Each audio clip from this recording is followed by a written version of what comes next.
आणि तुमच्या परिवाराला फार मोठा फायदा होऊ शकतो।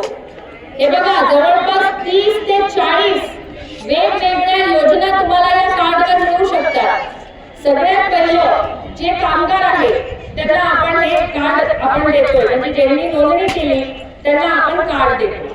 मग कार्ड दिल्यानंतर त्यांचे समजा मुलं असतील, शाळेत शिकायला जात असतील आणि ते नियमित रोज म्हणजे रेग्युलर शाळेत जाते, दांडी मारत नाही, 70% त्यांची हजेरी जर शाळेत असेल तर त्या मुलांच्या शिक्षणासाठी सरकार तुम्हाला वेगळे पैसे हे दर वर्षाला तुम्हाला मिळणार। म्हणजे मुलांचे पुस्तकं घ्यायचे असतील, बॅग घ्यायची असेल, युनिफॉर्म घ्यायचा असेल, शाळेसाठी लागणाऱ्या ज्या काही वस्तू आहेत या घेण्यासाठी एक साधारण 5,000 ते 7,000 रुपये तुम्हाला दर वर्षाला एका मुलाच्या शिक्षणाच्या मागे तुम्हाला मिळणार।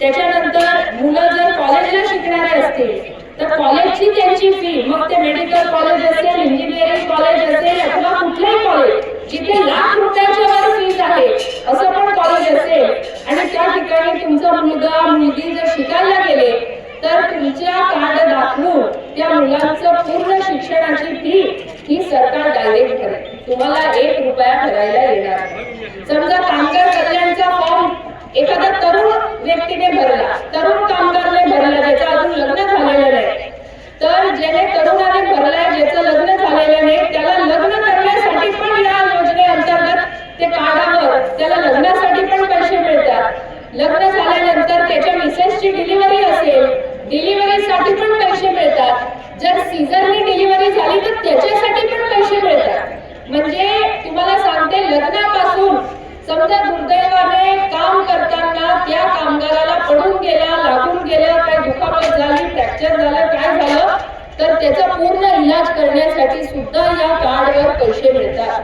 सर्व आपले प्रमुख कार्यकर्ते, सरपंच, उपसरपंच, ग्रामपंचायत सदस्य आणि शहादा कामगार कल्याण योजनेचा काय फक्त पेटी आणि भांडे एवढाच फायदा नाहीये, तुम्हाला एक कार्ड मिळतं, कामगार कल्याण कार्ड भेटलं बघा। असं बाबा, ओ बाबा स्माइल, ओके चला।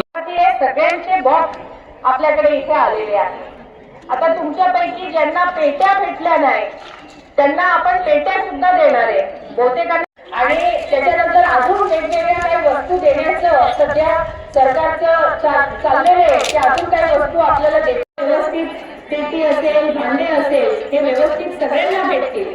नाही तर बरेचदा असं व्हायचं, आम्ही वाटप करायला जायचो, आमचा कार्यक्रमचा स्टेज इथे आणि का बाबा असा बाबा, ओके तर इकडे बघा।